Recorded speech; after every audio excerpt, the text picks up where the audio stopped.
As spring approaches, it's time to get your flower gardens back in shape. So it's out with the old and in with the new. And Jimmy Turner from the Dallas Arboretum is here to show us some of his favorite tools to make the task a little easier. It's all about being easier when it comes to gardening in Texas. I like that. Well, especially as it gets hotter and hotter and hotter outside. We want to figure out how to do this as quickly and efficiently as possible. Absolutely. Okay, great. So what do we start with? Well, first thing I'll start with is we all have big containers we move in and out in spring, and this is the down under plant caddy. You can move a car on this thing. They don't break. They're not that expensive. They last forever. They're lifetime warranty. So this is a must-have. And where would you get that at? Like a Callaway's or a Lowe's? North Haven Gardens, Callaway's, anywhere locally. Wonderful. Favorite tools, water wand, and buy yourself one with a shut-off valve because water costs money in Dallas, and they keep shutting our water bill down and down. So absolutely. During the summer, we're all asked to conserve, so that's a good tool to have. Hula ho. You can weed around anything around this thing. It dices, it slices. Is that the girl that was flirting with my husband on vacation last year?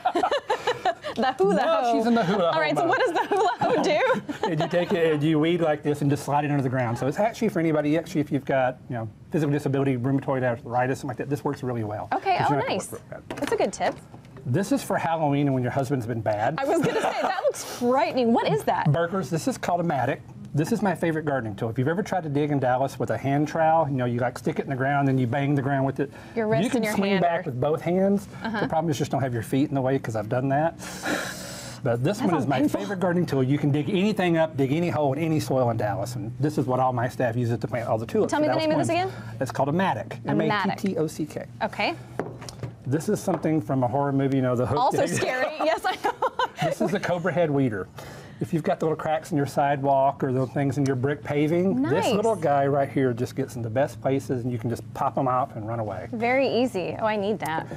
Every garden needs good gloves. This is West Country, which is my favorite, and this is the women's gloves, and they fit on perfect. They're washable. And do gloves really make that big of a difference? They make a big difference, especially women don't want to get their nails dirty or their hands all scarred up. You know, my poor hands, it doesn't matter. But half the things in the garden are thorny, so I like these. Okay. But my favorite gardening tool. This is like the mother of all gardening tools. Fisker pruners. And the thing is, you've got limbs in your yard, and it's like, you know, ladies like, I can't trim those, they're too big. This actually has a gear system that allows just a little bit of pressure to cut. Something like that. Come on, we're going to put you to work here. Okay. So open it up there for me. Not my fingers, so. Okay, oh yeah. A little bit more. Open it a little bit more. There we go. Now go for it. Ah, awesome. Easy as that. Now that's oak.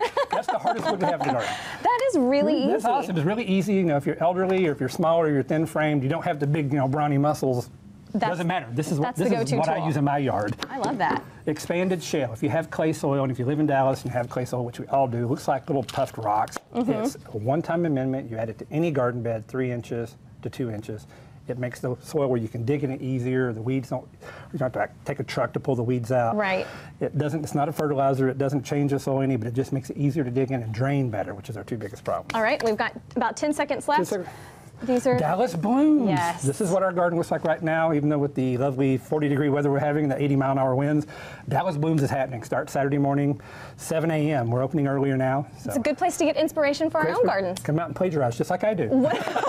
We love it. Thank you, Jimmy, so much.